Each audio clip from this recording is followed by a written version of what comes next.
is mind-boggling to us.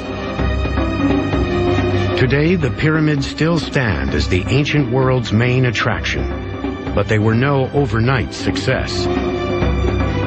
It took 6 pharaohs, 4 generations of builders, and numerous engineering disasters to achieve such perfect proportions.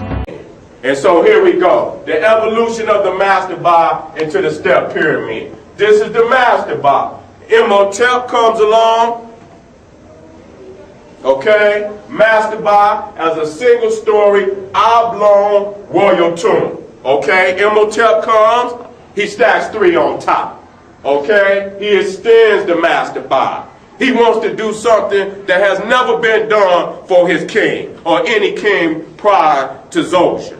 And so this is his great vision that he's bringing forth, and he stacked it and made the world's first skyscraper that's still standing today. Development in Africa. And so we could go right here to Africa and Egypt and show you the mastaba. This is what the kings was in before IMHOTEP built the step pyramid. All he did was stack them. That's what he did.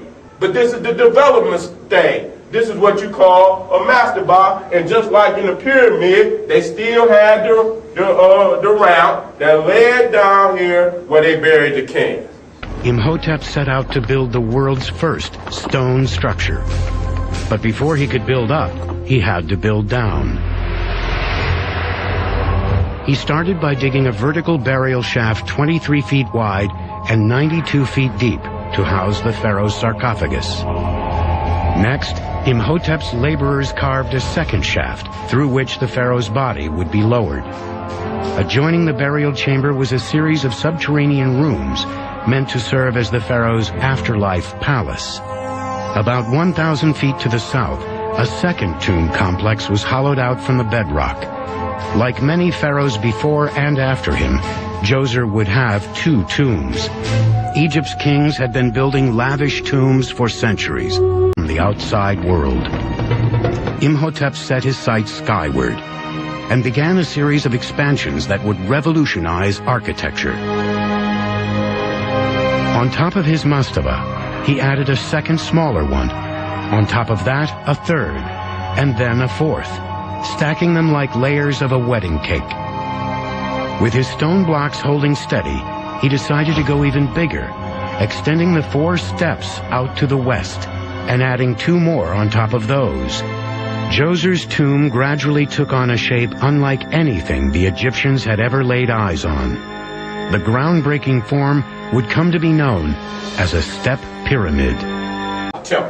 It showed the brothers carving these stones. Ancestral lineage built pyramids, America's first immigrant, the king's son and daughters from now waters, the first architect, the first philosophers, astronomers, the first prophets, and the doctors was us.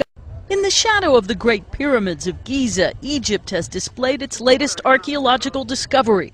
Tombs more than 4,000 years old, said to belong to workers who built them. The modest 9-foot-deep shafts encased in limestone were uncovered last week. They held a dozen skeletons of pyramid builders, perfectly preserved by dry desert sand. In addition to bones, the tombs also contain jars that once held beer and bread meant for the workers in their afterlife. Egypt's archaeology chief Zahi Hawass said they date to the 4th dynasty, around 2,500 years before Christ. He said the discovery could well be the most important of the 21st century, with their location a key element in dispelling a popular belief. But the discovery of the tombs of the pyramid builders reconstruct history and tell us that the builders of the pyramids were Egyptians, and the builder of the pyramids were not slaves, and the builder of the pyramids were not slaves, and the builder of the pyramids were not slaves. Workers, not slaves. And they were honored workers, not slaves. They were honored workers, not slaves. The pharaoh would rely on the sweat of his subjects. When you say slavery to an American, you think of what happened before the Civil War here, and it's clear that Egypt didn't have that kind of slavery, but the idea of ordinary Egyptians flocking to work on the king's pyramid. Recruits would be compensated with food, beer, clothing, and tax breaks. They were organized into divisions of about 20 men apiece. In all, 500 of these divisions, numbering some 10,000 men, were recruited to build Djoser's burial complex. In addition, thousands of women were drafted to keep the men properly clothed and fed. The most important thing about building the pyramid is not only the engineering techniques, but it is the administration. Form would come to be known as a step pyramid. It's almost as if Imhotep is working out in architectural form in that one structure the whole evolution from just simple mounds that existed earlier to a massive statement that sets the tone for pyramids forever after. After nearly 2 decades of work, Djoser's step pyramid stood 20 stories tall, and surrounding it, an entire complex was under construction that would set a new standard for royal burial sites. To the north, a small palace was built. Adjacent to that were 2 ceremonial houses representing Upper and Lower Egypt. Around the entire complex, which was bigger than Yankee Stadium, a massive limestone enclosure wall reached 3 stories high. Today, as in ancient times, the only way to enter the complex is through a towering gated colonnade that contains the first 40 stone columns ever erected on Earth. And for the first time in history, technology was beginning to revolutionize not only the way people lived, but the way they died. Nowhere was the ingenuity of the ancient Egyptians more apparent than in their lavish royal tombs. Right here, we're dealing with I believe, the greatest African that ever lived, Imhotep. Anybody know of one greater? The first multi-genius that ever existed on the planet Earth. Built the pyramid of Saqqara, the first stone structure above the ground. The first physician that we know of today that stood out in history. And he was the grand visor for that great pharaoh Sutin right there, Zosha, or Seer.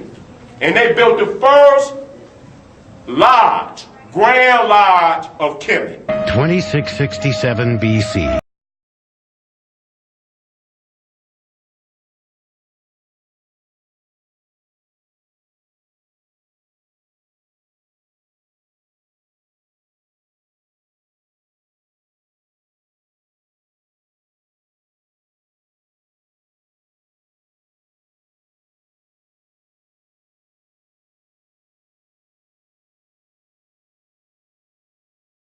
Imhotep, the father of medicine and a black multi-genius.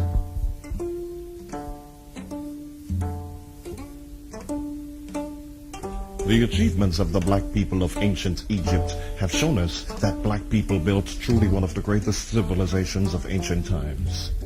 But do you know that a person generally regarded as the most talented individual in the history of the ancient world was a black man?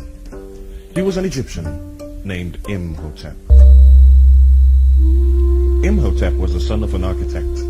He lived during the reign of King Djoser of Egypt in 2980 BC. He was an exceptionally brilliant man. He was versed in medicine, architecture, engineering, philosophy, poetry, religion, and astronomy. It is through his work and writings that the Western world first learned of the existence of objective and scientific medicine based on the repeated and careful observation of a patient. It is said also that Imhotep knew about the circulation of the blood. He discovered this at least 4,000 years before it was known in Europe. Imhotep diagnosed and treated more than 200 diseases. These included disorders of the eyes, bladder, abdomen, and skin. Imhotep's contribution to the development of medical knowledge in the ancient world was such that the Greeks worshipped him as the father of medicine and their god of healing. Much later, after the sacking of Egypt by Alexander the Great in 332 BC, many laid claim to Imhotep's achievements. Today, Western civilization holds to the belief that the Greek Hippocrates was the father of medicine. Yet, the Hippocratic Oath taken by every medical doctor in Western civilization pays homage to the god Apollo and the father of medicine, Asclepius, which incidentally was the Greek name for Imhotep. Apart from his work in medicine, Imhotep designed the first pyramid, which was built by the Egyptians. This pyramid, the Great Pyramid of Saqqara, was an outstanding example of this black genius's engineering and architectural skill. It was the first building in the world to be constructed solely from stone and was one of the tallest buildings in the ancient world. He also performed surgery and practiced some dentistry. This is the world's oldest known surgical document, the Edwin C. Smith Papyrus. Edwin Smith was merely a purchaser of precious antiquities.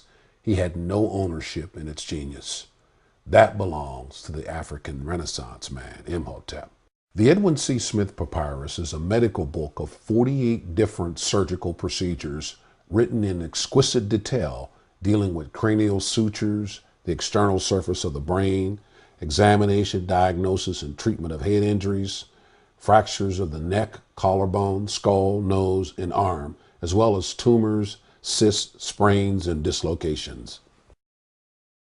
Imhotep not only made an impression on his pharaoh Zoser and the elites of the Third Dynasty, he left a legacy that would last for more than 2,000 years after his death.